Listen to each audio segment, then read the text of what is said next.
there's a certain credibility in actually getting down on the floor and playing with someone's kids so that you can really talk from experience. I have to say that with support and a team, I feel like I'm more comfortable doing that now, like in an hour and a half than 4 hours, like not 10 or 15 minutes, but an hour and a half.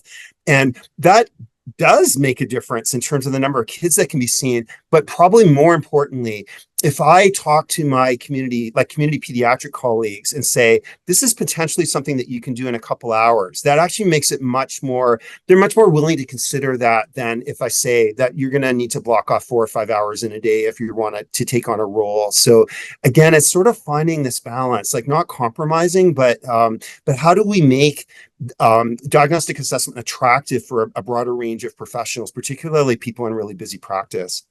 I think we want to avoid the temptation of, just because somebody's autism related difficulties are really apparent, saying they don't need any time. And I think that, yes, I understand some cases are more complicated from the perspective of autism differential diagnosis, but kids with higher support needs are actually a lot harder to assess, and they're difficult. They can have much more uneven profiles of skill, and it's really important to be able to understand those for intervention planning.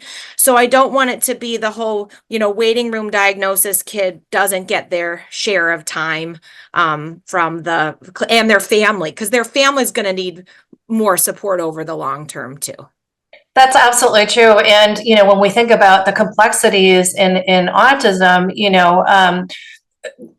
it's often what's most complex is not the autism itself, it's everything else that's surrounding, right? So the sleep issues, the GI issues, the feeding issues, the, possible mood disorders, or, like these other components, the co-occurrence with ADHD. I mean, we know that it's autism right?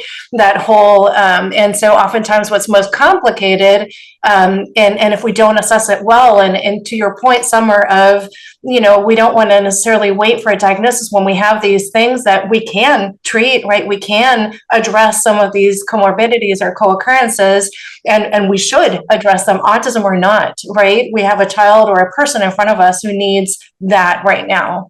And so making sure that we do the proper assessment to be able to provide that.